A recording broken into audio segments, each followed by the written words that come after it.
Bienvenue à la porte du centre prophétique pour les nations. L'objectif que le Seigneur nous a donné, c'est que tu puisses chercher ardemment la présence du Saint-Esprit là où tu es, que le feu de Dieu puisse se répandre abondamment sur ta vie et que la grâce de Dieu puisse se manifester. Les multitudes ne rassasieront jamais ton âme, mais la présence de Dieu fera de toi l'homme ou la femme le plus heureux de la terre. Alors cherche avec nous sa présence, cherche avec nous ardemment le Saint-Esprit, et alors tu verras combien le feu de Dieu descendra sur toi. Bon, du coup, bonjour à tout le monde. Bonjour. Ouais, j'espère que vous avez passé une bonne semaine. Ça va. Ça va aller. Ça va. Ouais. Ça va, sœur aussi. Ça dit. Ah, ok. C'est vrai qu'en ce moment, les semaines et tout, en plus avec la pluie, tout ça, pas forcément toujours évident. Mais bon. En tout cas, merci Seigneur, on est toujours là. Donc, du coup, je vais apporter un petit message. Un petit message, ça va être plus sous forme de témoignage. Parce qu'au début, je voulais apporter un message. J'avais demandé un peu au ministère quel genre de message apporter en fonction des temps en ce moment. Il m'avait dit de parler un peu sur la discipline. Et quand j'ai essayé de regarder un peu des vidéos que le ministère avait déjà fait pour parler de la discipline, tout ça, j'ai pas réussi à trouver vraiment quelque chose qui me parlait, tout ça et tout. Enfin, je demandais à Dieu, mais comment je dois apporter ça, comment je dois apporter ça. Et bon, j'ai pas réussi à trouver. Et puis jusqu'à hier encore, j'étais là dans la recherche et tout. Et à un moment donné, j'ai dit, mais Seigneur, vraiment, je sais pas quoi, comment je vais apporter ça, c'est compliqué. En fait, le Seigneur m'a dit, mais tu as un témoignage à donner. Et c'est vrai que cette année, j'ai vécu un super témoignage. Enfin, c'est un très gros témoignage. Donc, je vais développer tout ça et tout. Et c'est vrai que quand je commençais à penser à ça, quand Dieu m'a dit ça, en fait, les versets se sont mis en place tout seuls. Donc, comme quoi, des fois, on veut faire quelque chose et tout, mais parfois, en fonction de la situation, bah, Dieu, il préfère qu'on apporte autre chose. Donc, je vais apporter tout simplement ce que j'ai reçu et en espérant que ça fasse du bien. Et je pense que ça va faire du bien, que ça va encourager vraiment les frères et sœurs, ceux qui sont ici ou ceux qui vont être sur le net aussi à regarder tranquillement. Donc avant d'aller plus loin, de toute façon je vais remettre le moment devant Dieu. Donc Seigneur, merci pour ta grâce encore, merci pour ce temps que tu nous as permis de prendre avant, Seigneur mon Dieu, dans la prière, Seigneur mon Dieu. Je veux bénir les frères et les sœurs qui sont là, Seigneur, que ce soit sur place, les frères et sœurs qui sont aussi sur Internet, Seigneur mon Dieu, qui regardent depuis chez eux, Seigneur mon Dieu, merci de bénir, merci de faire du bien. Seigneur, que ce message, Seigneur mon Dieu, que ce témoignage encourage, renouvelle, fortifie, Seigneur mon Dieu, comme dit ta parole, que ça puisse édifier, Seigneur mon Dieu, dans la foi, dans leur cœur, Seigneur mon Dieu, et dans leur compréhension avec toi, Seigneur mon Dieu, car tu es tellement grand, il y a tellement à découvrir de toi, il y a tellement à vivre avec toi, Seigneur mon Dieu, que ce que moi je vais vivre, c'est quelque chose, ce n'est qu'une parcelle. Un autre vivra quelque chose, ce sera aussi une autre parcelle, Seigneur mon Dieu, mais tout ça assemblé, Seigneur, nous montre des facettes de toi, Seigneur mon Dieu. D'où le fait que le peuple d'Israël, à chaque fois, te donnait un nouvel identifiant, Seigneur mon Dieu, un nouveau nom, parce que c'était quelque chose, Seigneur mon Dieu, une facette de toi, une parcelle de toi qui se manifestait, Seigneur, envers le peuple. Et on aura l'éternité pour te découvrir, Seigneur mon Dieu, te découvrir entièrement, Seigneur. Alors merci pour ta grâce, Seigneur mon Dieu. Que ce message, que ce témoignage, Seigneur mon Dieu, puisse vraiment faire du bien dans le nom de Jésus. Amen. Toi soit la gloire, Seigneur mon Dieu. Amen. Amen. Donc voilà, comme je disais, de toute façon, ça va être plus un petit témoignage avec mes quelques notes. Et donc, en gros, pour donner un titre, moi j'ai appelé ça « La grâce est plus vaste ». Et pourquoi? Parce que, comme j'avais déjà apporté quelques messages déjà ici, donc j'en profite pour remercier le ministère PCP, Porte du Centre Prophétique pour les Nations, donc le prophète Walid et Christelle Zouache, qui me laisse l'opportunité d'apporter un petit message. Et comme j'avais déjà dit autrefois ici, c'est que je suis né dans une famille chrétienne, et donc j'ai passé toute mon enfance à aller à l'église, jusqu'à l'âge de 24 ans à peu près. Et après il y a eu un moment où en fait il y a eu comme un break avec l'église 10 bâtiments. Même si j'ai continué de garder une relation avec Dieu, parce que je savais que Dieu était vivant, j'avais déjà pris mon baptême, je l'ai pris tôt, j'avais 14 ans quand j'ai pris mon baptême, quand j'ai accepté le Seigneur. Donc je savais que Dieu était vivant, mais à un moment donné, dans l'église 10 bâtiments, il me manquait quelque chose. La nourriture ne me correspondait plus, à force d'entendre toujours les mêmes choses. Et à travers ça, en fait, mon témoignage, justement, c'est quoi? C'est quand je dis que la grâce est plus vaste, c'est qu'il s'avère que quand j'étais plus jeune, je pense que la plupart d'entre vous avaient déjà entendu dire que la grâce, ça consiste au fait qu'on a le pardon des péchés. Et que la grâce, ça consiste au fait que si on est un enfant de Dieu, alors on est sauvé. On ferme les yeux, on meurt, mais en fait, on est sauvé, on ira tous au ciel avec Dieu. En soi, c'est l'une des dimensions de la grâce. Et c'est ce que les pasteurs prêchent, enfin tout le monde prêche, c'est ce que la Bible nous dit, et c'est vrai, c'est vraiment vrai. Mais en fait, j'aimerais juste déjà dire ça comme ça. Bonjour frère, ça va? Non, il n'y a pas de souci. Juste comme ça, la grâce, elle s'établit donc, on dit qu'elle s'établit donc pour les enfants de Dieu. Je pense que ceux qui sont ici se considèrent comme étant enfants de Dieu. Mais donc on voit qu'il y a aussi la grâce quand même qui se manifeste pour le monde d'une certaine manière. Parce que même si les gens vivent à leur manière, ils sont sous la dimension de la loi. J'expliquerai un peu plus loin tout à l'heure. Mais on voit qu'il y a encore la dimension de la loi qui est toujours là en ce moment. Et il y a la dimension de la grâce qui est aussi là en ce moment.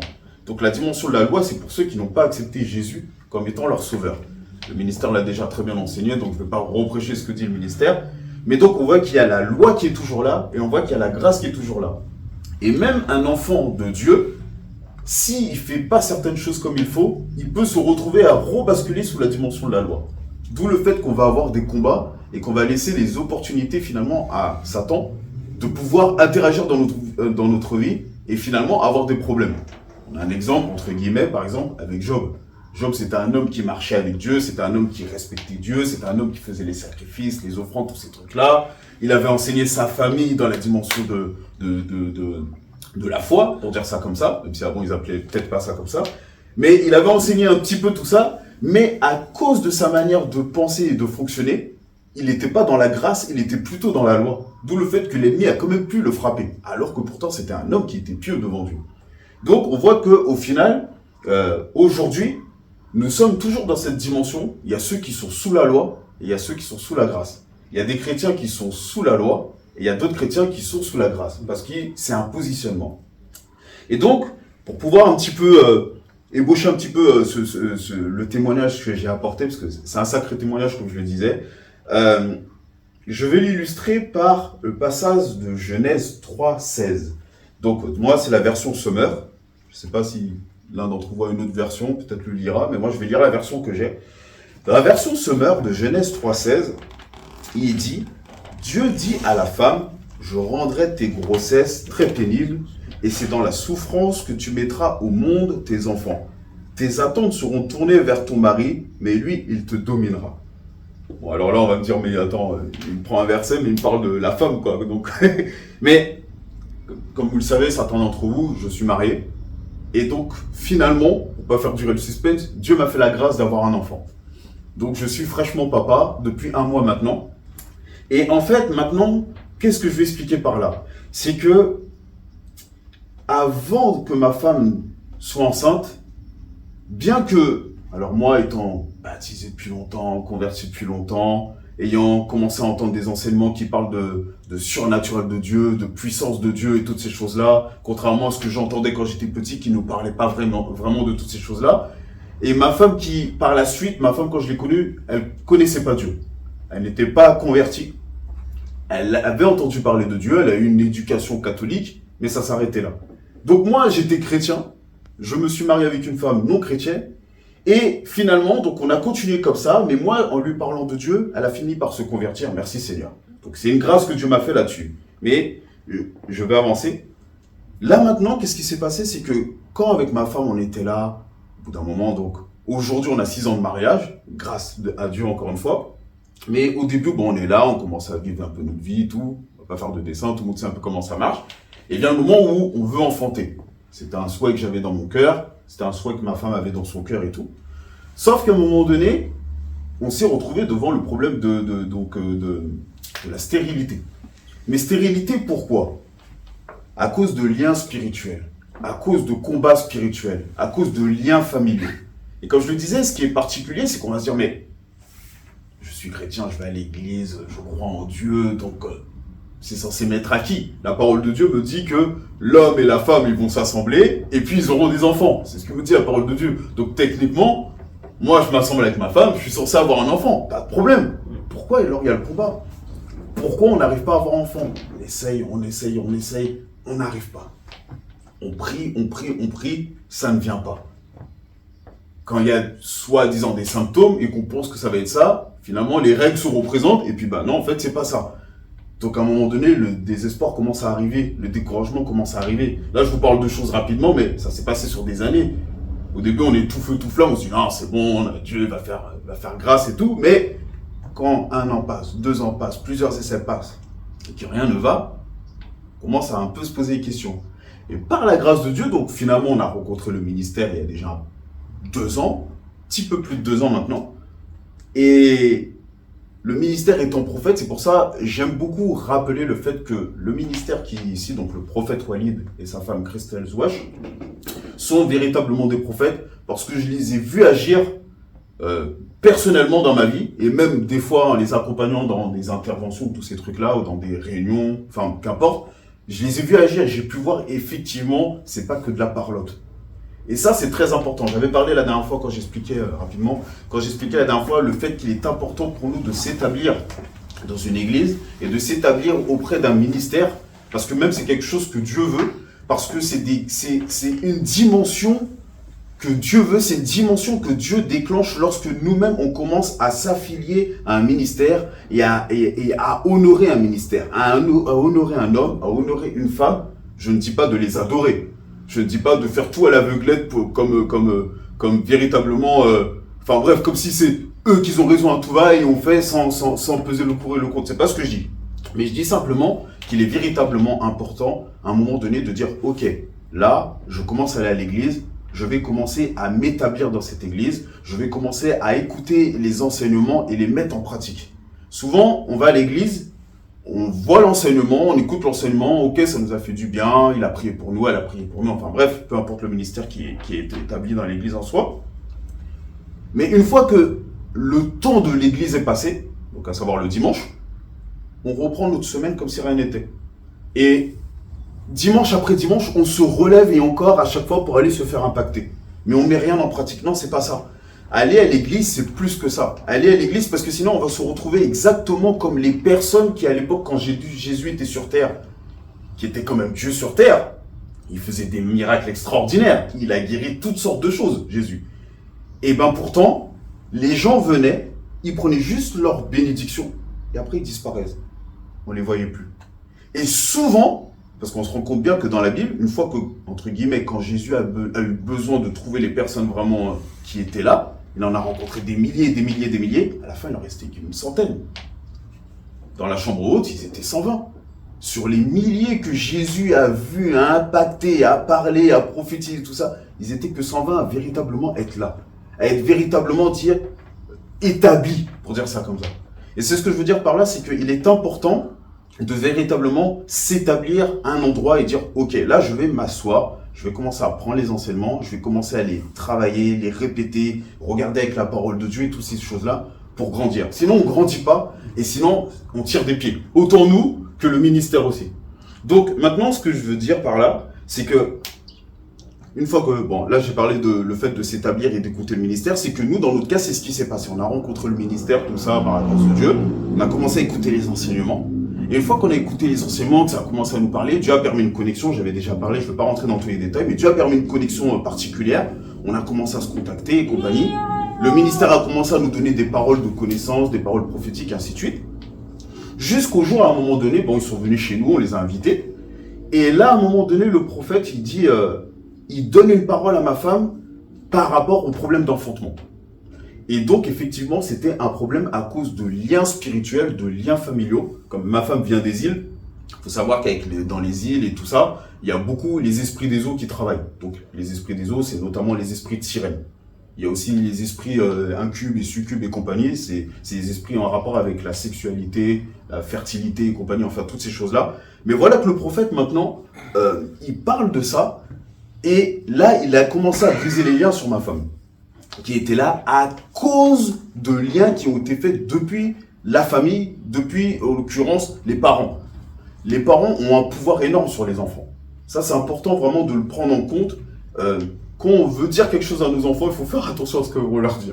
Bon, si on est là, on est avec nos enfants, on rigole et tout. Bon, voilà, je dis pas de peser le pour et le contre de chaque parole qui sort de notre bouche, mais quand il y a véritablement des phrases importantes qu'on a à dire sur nos enfants, faisons attention aux paroles que nous disons à nos enfants.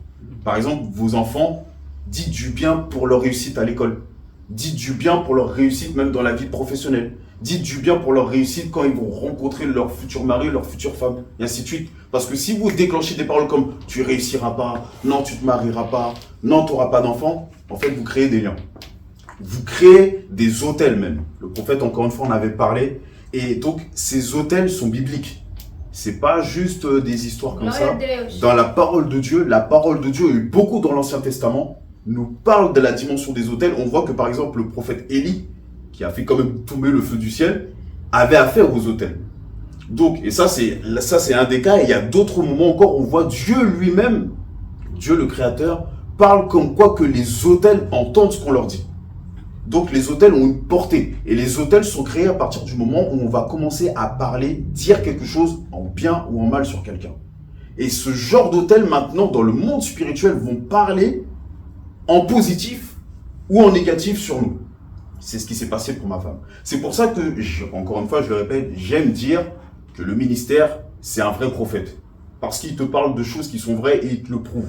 Et moi, pour avoir vu ça avec ma femme, effectivement, moi, malheureusement, ma femme, elle avait eu dans son enfance, il y avait eu, je ne veux pas donner le nom pour pas porter préjudice, le problème n'est pas là, mais au niveau de sa famille, proche même dans sa famille, donc l'un de ses parents avait commencé à dire, ah ben, tu n'auras pas d'enfant. Elle avait fait écarte le truc de divination et compagnie, et là, elle avait commencé à dire, oui, non, ben non, toi, tu n'auras pas d'enfant. Et du coup, ma femme, elle n'a jamais pu avoir d'enfant. Avant de me connaître, ma femme, elle a failli avoir un enfant et finalement l'enfant, elle l'a perdu. Donc elle n'a jamais pu devenir mère, elle n'a jamais pu enfanter. Et je pense que ça lui a créé aussi un traumatisme. Et jusqu'au jour où moi, finalement, je suis arrivé, on a essayé aussi et tout et compagnie. Et comme je le disais, finalement, nous aussi, on galérait pour avoir des enfants. Pourtant, on connaissait toutes ces histoires-là, de dimension d'autel, de dimension de paroles qui viennent combattre contre nous et compagnie, alors qu'on est enfant de Dieu. Mais comme il y a une parole qui avait été déclenchée par l'un de ses parents dans le monde spirituel, alors ça crée un blocage. Et c'est là où je vous dis, c'est important d'avoir un père ou une mère spirituelle, parce qu'un père ou une mère spirituelle peut avoir cette autorité de venir briser une parole que le père de sang ou la mère de sang a créée autrefois dans notre vie. Surtout, vous imaginez, bon, moi, merci Seigneur, j'ai un père de sang, mon père charnel, qui est aussi un frère, qui est un homme de Dieu, qui est chrétien. Donc, merci Seigneur, j'ai un problème, je vais voir mon père va me demander pardon, je demande pardon à mon père, puis il prie pour moi, l'affaire est réglée.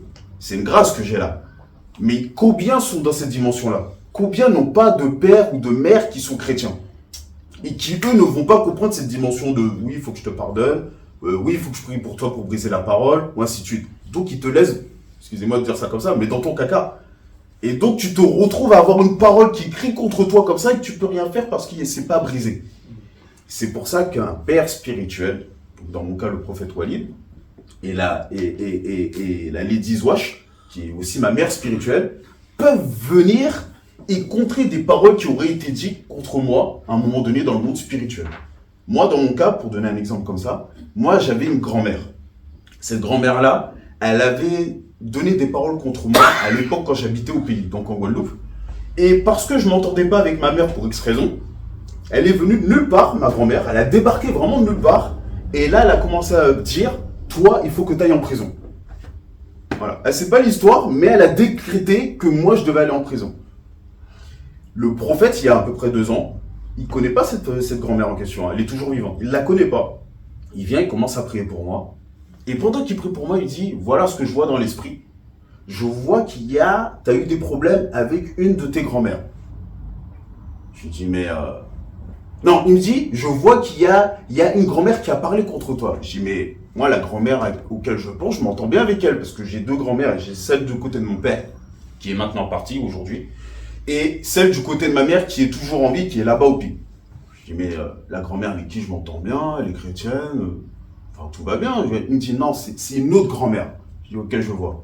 Il me dit, cette grand-mère en question, elle a dit qu'il fallait que tu ailles en prison. Il a sorti la phrase alors qu'il n'était pas là et moi, je lui ai rien dit. Et là, j'ai dit, ok, je vois de quelle grand-mère il parle. Et là, il m'a dit, ok, maintenant, je brise cette parole. Parce qu'en fait, dans le monde spirituel, elle m'a enfermé pour que finalement, je n'arrive pas à avancer et prospérer, obtenir ce que j'ai besoin d'obtenir pour avancer comme un homme normal. Et c'est pour ça, les paroles spirituelles, les dimensions d'autel, ça existe, c'est vrai.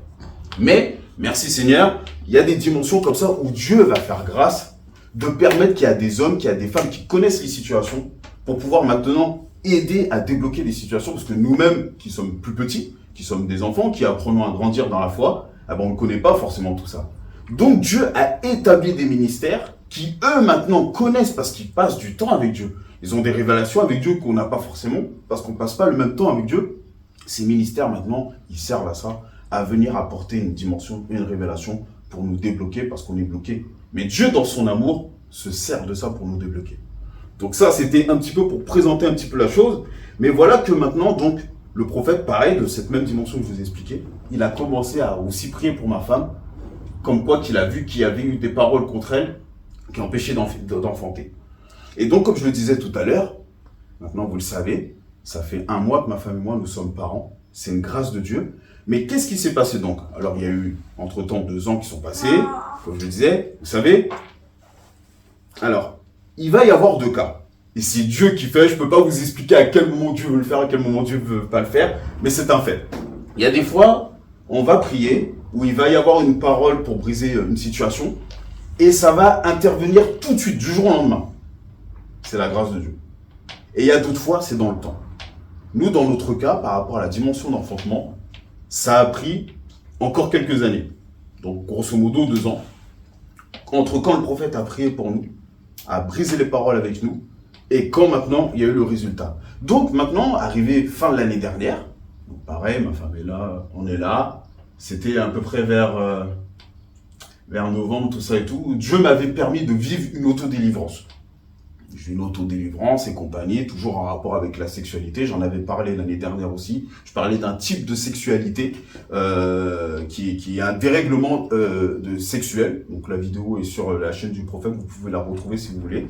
Et en fait, une fois que j'avais fait ça, je suis désolé frères et sœurs, je parle crûment, mais je parle franchement, c'est pour que vous puissiez comprendre. Une fois que Dieu m'a délivré comme ça, il y a eu comme une envie de ma femme. Vraiment très forte. Contrairement à avant où c'était un peu plus mitigé tout ça. Là, il y a eu vraiment une envie de passer du temps avec ma femme.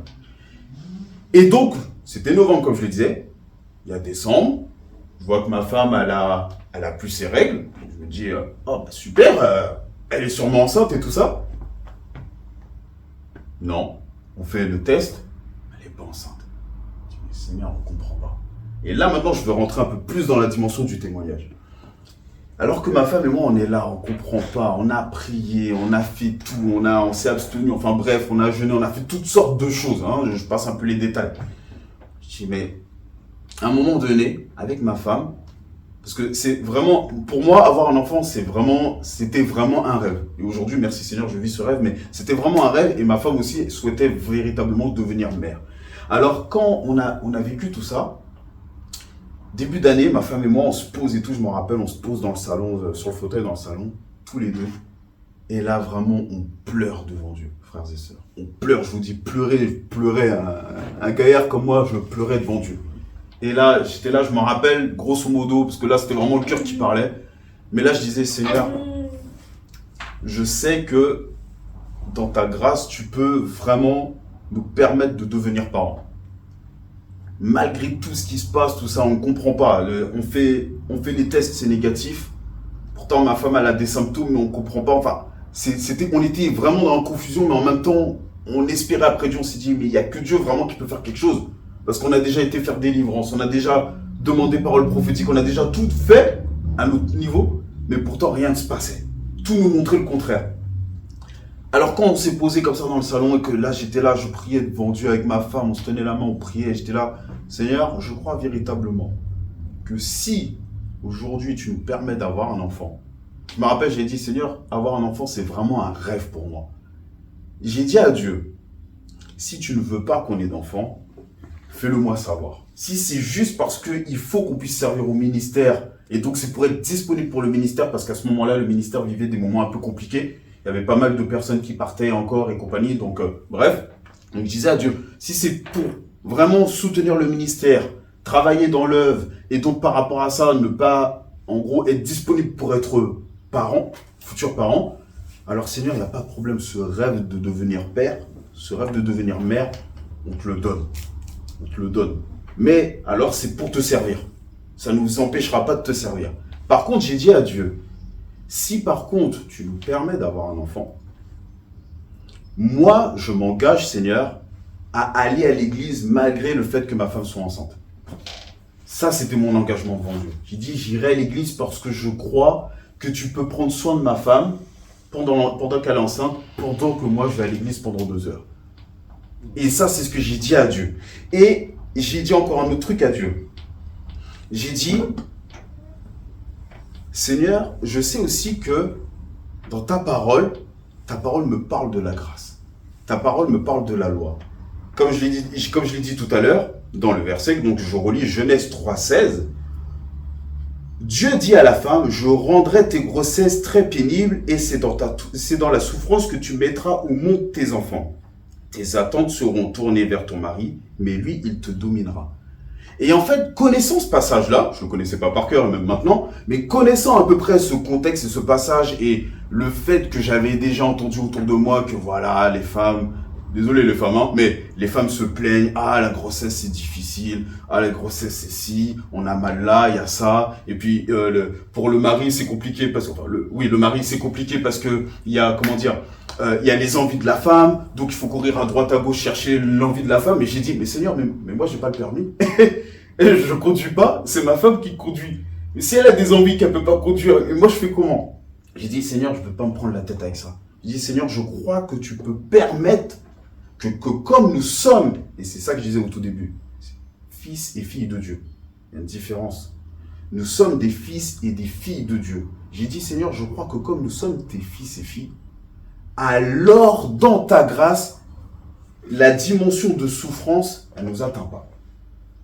C'est ce que j'ai dit à Dieu. Parce que cette dimension de souffrance, elle est arrivée sous la loi. Elle est arrivée sous une autre dispensation. Donc, maintenant, quand tu deviens un enfant de Dieu, il y a des choses comme ça que tu ne vis plus ou que tu n'as plus besoin de vivre parce que, en fait, tu te places sous la couverture de la grâce, sous la dimension de Dieu. Tu n'es plus sous la dimension comme tout le monde en disant comme les femmes dans le monde ou comme les hommes dans le monde en disant « Ah mais oui, mais c'est comme ça que ça se passe parce que depuis toujours c'est comme ça, donc on a mal, donc on souffre et c'est normal. » Non, oui, ça c'est à cause de la loi, c'est à cause du péché, autrement dit. Mais nous qui sommes rachetés, qui avons accepté Jésus, qui est devenu notre sauveur, qui a tout mis à la croix, à savoir même les souffrances de la femme. Pourquoi une femme chrétienne aujourd'hui va continuer à souffrir? Parce que, ça je l'ai entendu, hein, je l'ai vu, c'est parce que la femme chrétienne, elle va dire « Ah, ma grossesse va être compliquée ». Elle donne une autorité à l'ennemi.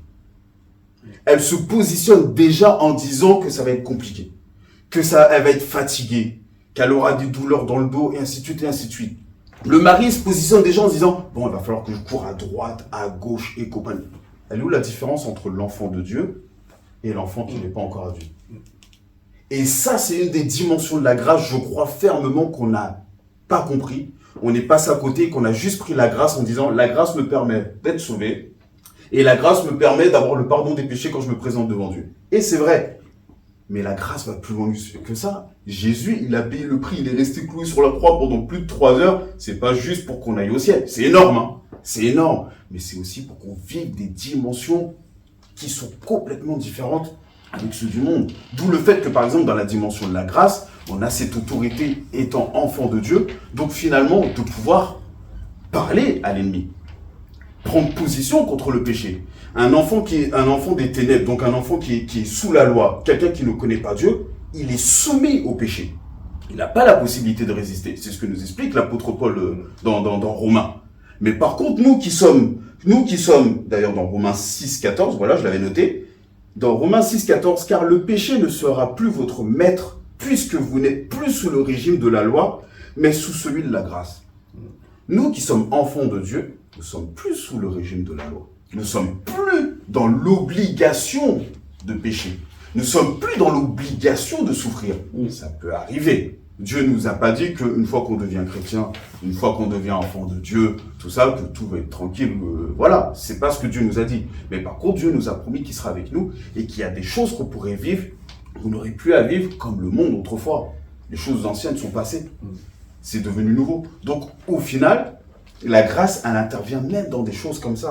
Et ça, c'est ce qu'avec ma femme, on a pu voir. Et comme je le disais, avec ma femme, quand elle est finalement, donc, on a fait cette prière et compagnie, on s'est mis devant Dieu, et puis voilà, bon, on a laissé ça devant Dieu. Et donc, ma femme continue d'avoir les symptômes. Bon, dernier recours, on va faire une prise de sang. On fait la prise de sang, on reçoit le relevé, évidemment, c'est du charabia. Donc, on amène voir ça au médecin traitant. Et là, le médecin traitant nous dit, mais vous êtes enceinte, madame? Là, c'était la claque. C'était wow, quoi. Non seulement ma femme est enceinte, mais en plus, elle était enceinte depuis 2 mois. Alors que les tests, tout ça nous disait que c'était négatif. Ma femme était enceinte depuis avant Noël. Elle était enceinte depuis le 19 décembre. Vous savez que quand on a un enfant, quand on attend un enfant, quand on est au courant, on est censé, encore une fois, éviter de manger certains aliments et toutes ces choses et les compagnies. Ma femme, à Noël, elle a mangé charcuterie, elle a mangé tout ce qu'il ne faut pas. Aujourd'hui, l'enfant, il est né, il est en parfaite santé. Comme je vous disais, c'est la dimension de la grâce. Amen. C'est des choses que j'ai pu voir pendant 9 mois. Pendant 9 mois, on venait à l'église, enfin, je venais à l'église parce que je voulais tenir ma parole devant Dieu. Mais quand je venais à l'église comme ça, je disais rien, mais pendant ce temps-là, j'observais. Je disais, attends, ça fait tant de mois. Ma femme, elle m'a jamais réclamé comment on dit ça déjà? Les envies. Ouais, d'envie, merci. Elle m'a jamais réclamé d'envie. Les fraisiers. Rien du tout, elle est tranquille. Donc, ma femme m'a pas réclamé d'envie. La grossesse, en fait, il y a juste eu le premier mois pour montrer les premiers symptômes. C'est le premier trimestre, hein, c'est en général que les femmes sont un peu perturbées après, en fonction, soit c'est dur jusqu'à la fin, soit ça se calme. Mais ma femme, juste le premier mois, les premiers symptômes, c'est pour ça qu'on s'est dit, mais on comprend pas. Alors, elle est censée être enceinte, mais ça nous dit non. Bon, il s'avérait qu'en fait, elle était enceinte, merci Seigneur. Donc, on avait les symptômes, c'est le corps qui change et compagnie, c'est normal. Mais une fois que les symptômes pour nous montrer que le corps change et que le bébé est là, pim. On allait voir pour faire les bilans et compagnie, trimestriels et compagnie, pim, le bébé il est bien, bonne santé. On a entendu le cœur du bébé battre la première fois qu'on a mené le bilan. Enfin bref, la grâce, c'est la grâce de Dieu. Donc, je vais avancer un petit peu. Donc j'avais noté aussi en verset dans Jean 1, donc l'évangile de Jean, au chapitre 1, versets 12 et 13. Certains pourtant l'ont accueilli, ils ont cru en lui. À tout cela, il a accordé le privilège de devenir enfant de Dieu, c'est ce que j'explique depuis tout à l'heure. C'est un privilège, on a un privilège, ce privilège c'est pas juste pour aller au ciel, c'est merveilleux. Moi j'ai hâte, hein. Vous savez, je l'ai déjà expliqué, je suis illustrateur, je fais des mangas, je fais toutes ces choses-là et tout, le monde des médias ça me parle et tout, mais pourtant, donc il m'arrive d'avoir des rêves que Dieu me montre ou de me représenter un petit peu le ciel comme je le peux avec mon petit cerveau, mais on a un privilège et c'est merveilleux. Et on va se revoir au ciel, c'est une dinguerie, c'est trop génial. Mais c'est pas que ça en fait. Ce n'est pas par une naissance naturelle, ni sous l'impulsion d'un désir ou encore par la volonté d'un homme qu'ils le sont devenus, en fait, qu'on est devenus des enfants de Dieu, mais c'est de Dieu qu'on a été né. C'est Dieu qui a voulu ça. Et c'est pour ça que on l'entend à chaque fois à l'église. Oui, on a la grâce. Oui, on a la grâce. On a la grâce. C'est vrai, on a la grâce. C'est par la grâce qu'on est sauvé.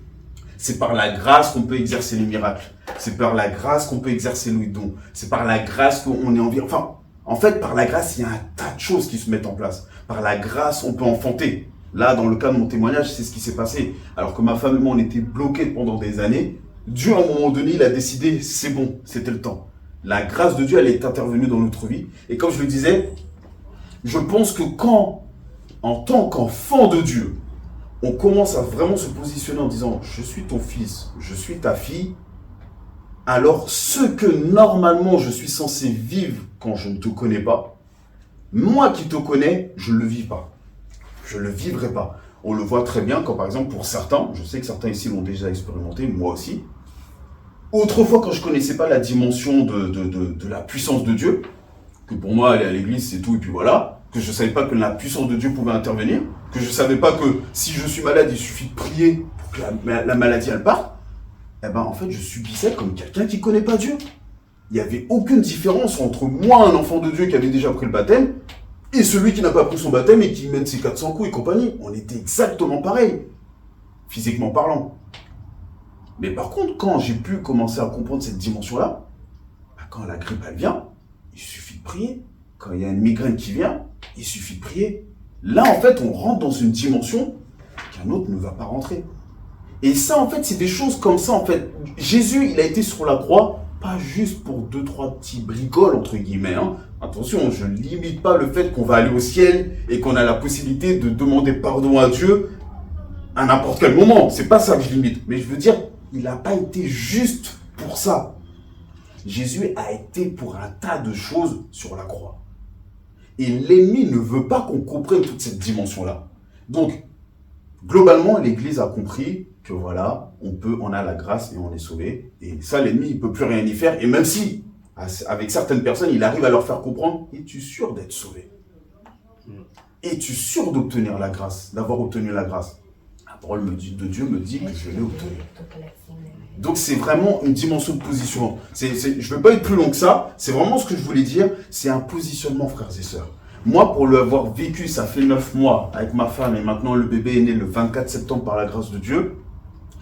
Un autre détail, vous savez, je disais, c'était pour rire comme ça encore une fois, en début d'année, je disais, quand avec ma femme on a prié, après on s'est posé en s'imaginant que Dieu nous permette de devenir parents, j'ai dit à ma femme, j'ai dit, mais si Dieu nous fait la grâce d'avoir l'enfant qui naît au mois de septembre, alors là, ce serait une dinguerie parce que moi, j'ai pour habitude de répéter septembre, c'est le meilleur mois qui soit. Pourquoi? Parce que je suis né en septembre. Et en fait, j'aime bien le frère. Et en fait, pourquoi? Je vous explique un truc, frère. Je vous explique un truc. Ça fait des années que je vis cette dimension-là. Ça a commencé par une simple blague. Au tout début, mais ça fait des années, ça remonte à tellement loin, je pense que ça fait au moins 10 ans maintenant. Au tout début, j'étais là, ouais, septembre c'est le meilleur mois qui soit, sous prétexte que je suis né au mois de septembre. Voilà.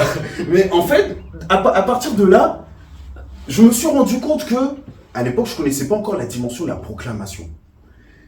Le fait de répéter comme ça, septembre c'est le meilleur mois qui soit, septembre c'est le meilleur mois qui soit, en fait, j'étais en train de créer dans le monde spirituel une réalité maintenant qui faisait qu'en septembre, il m'arrivait des bonnes choses. Ce qui fait que frères et sœurs, en septembre, à chaque fois, ma famille qui est là, elle peut vous le confirmer, il m'arrive des trucs de fou. Pourquoi? Parce que j'ai commencé à proclamer à un moment donné et régulièrement, et finir par y croire même, hein, c'est important, qu'en septembre, il m'arriverait des bonnes choses. Et c'est ce que j'encourage tout le monde à faire. Nous, en tant qu'enfants de Dieu, on a un pouvoir avec notre bouche. La parole de Dieu dans Proverbe, elle nous dit que la vie et la mort, la bénédiction ou la malédiction sont au pouvoir de la langue. Et ça, c'est un pouvoir qu'on a. Si nous, en tant que chrétiens, on commence... Toi, mon père, t'es né en octobre. Toi, mon frère, t'es au mois d'août. Toi, frère, c'est mai. Toi, ma sœur, août. Si chacun l'a comme ça, chaque mois, en tant que chrétien, on est en train de déclarer que notre mois, c'est le meilleur mois. Vous imaginez tous les chrétiens qui déclarent chaque mois comme ça, pendant toute l'année. Ça déclenche des dingueries dans le monde spirituel et ça fait que les chrétiens ils commencent à obtenir des choses qui étaient bloquées dans leur vie. Parce que avec leur proclamation, ils vont commencer à déclarer. Vous savez, c'est simple pourtant. De la même manière où on est là en train de dire, comme je le disais, ah, je vais tomber malade. Ah, je vais m'enrhumer. Ah, la grossesse va être difficile. Ah, si, ah, ça. On proclame des paroles. L'ennemi, il prend ces paroles-là et il arrive à nous donner des problèmes parce qu'on a proclamé ces paroles-là. Si ça marche d'un côté négatif, d'un côté positif, ça marche aussi. Ça va dans les deux sens, en fait. Le problème, c'est que nous, êtres humains, on a l'habitude de parler en négatif. On a l'habitude de toujours rabaisser. On a l'habitude d'être toujours dans le fatigué. On est fatigué, on n'en peut plus, on n'en veut plus. Toujours par là. Mais si on commence à changer notre manière de parler, comme le dit, en fait, comme la foi. La foi, c'est une démonstration des choses que tu ne vois pas. c'est une ferme assurance des choses à venir. C'est ça la foi. Donc ça veut dire que tu ne vois pas la chose. Au lieu de dire je ne la vois pas, tu dis je la vois. Parce que tu la prévisualises déjà spirituellement parlant. Et quand on commence à fonctionner comme ça, il y a des choses qui se créent. Donc je ne vais pas aller plus loin que ça, mais tout ça pour dire, voilà frères et sœurs, vraiment, mon message, c'était plus de vous dire, voilà, commencez. Repensez à ce message que je vous ai, ce témoignage que je vous ai apporté, et commencez à vous positionner en disant, ok, c'est vrai que je suis un enfant de Dieu. C'est vrai que je suis un fils, une fille de Dieu. Maintenant, voilà, je veux me placer sous la dimension d'enfant de Dieu. Et pas juste me contenter de prendre et de prendre et de prendre les coups à chaque fois, en fait. Parce qu'on a la possibilité d'aller encore plus loin. On a la possibilité de voir vraiment des choses s'établir sur la terre comme au ciel, en fait. Voilà. Bon, je vais terminer sur ça. Voilà, frères et sœurs, c'était le message, c'était mon petit témoignage. Il y a encore plein de choses à dire parce que, comme je disais, en 9 mois, Dieu m'a montré plein de choses à travers ces dimensions de la grâce. J'ai eu des combats. Quand j'ai commencé à rentrer dans cette dimension vraiment que Dieu manifestait sa grâce à travers la grossesse, elle s'est passée vraiment fluide. À côté, il y a eu d'autres combats, parce que l'ennemi n'aime pas qu'on commence à rentrer dans une dimension où ça se passe, entre guillemets, trop bien pour nous. Donc il veut faire en sorte de happer, il veut faire en sorte de nous décourager. Et moi, il y a eu des combats au niveau du travail.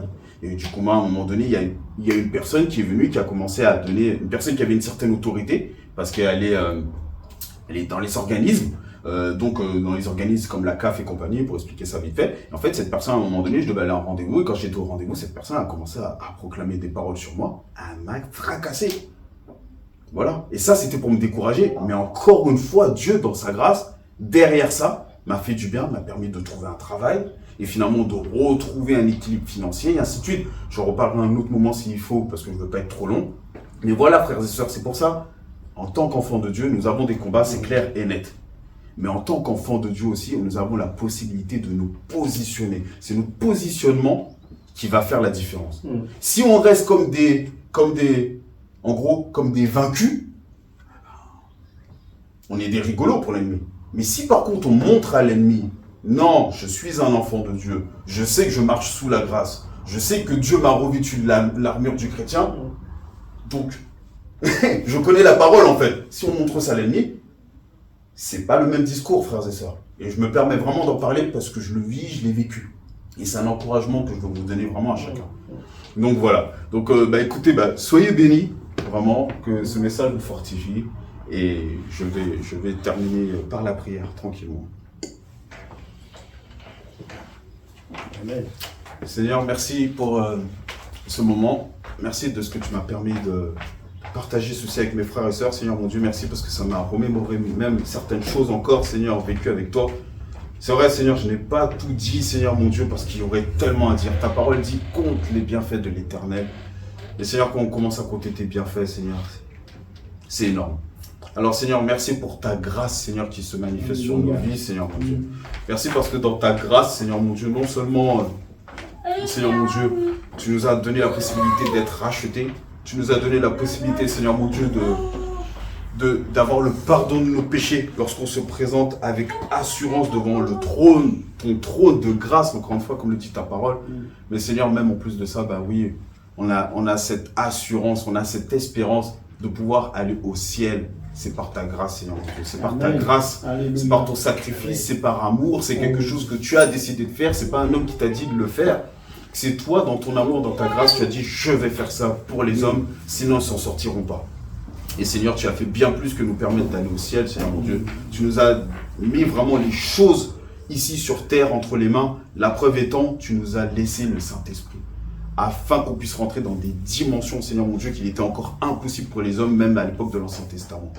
Alors Seigneur, merci pour ta grâce, merci pour ton amour, Seigneur mon Dieu. Merci pour cette soirée. Merci. Et que chacun de mes frères et sœurs soit fortifié, encouragé, Seigneur mon Dieu. Et que ce message, Seigneur, résonne en eux, Seigneur, et que ça leur permette véritablement de se positionner, Seigneur, sous ton aile, Seigneur mon Dieu. Amen. Dans le nom de Jésus. Alléluia. Amen. Amen. Seigneur. Alléluia. Merci, Seigneur. Bienvenue à la porte du centre prophétique pour les nations. L'objectif que le Seigneur nous a donné, c'est que tu puisses chercher ardemment la présence du Saint-Esprit là où tu es, que le feu de Dieu puisse se répandre abondamment sur ta vie et que la grâce de Dieu puisse se manifester. Les multitudes ne rassasieront jamais ton âme, mais la présence de Dieu fera de toi l'homme ou la femme le plus heureux de la terre. Alors cherche avec nous sa présence, cherche avec nous ardemment le Saint-Esprit, et alors tu verras combien le feu de Dieu descendra sur toi.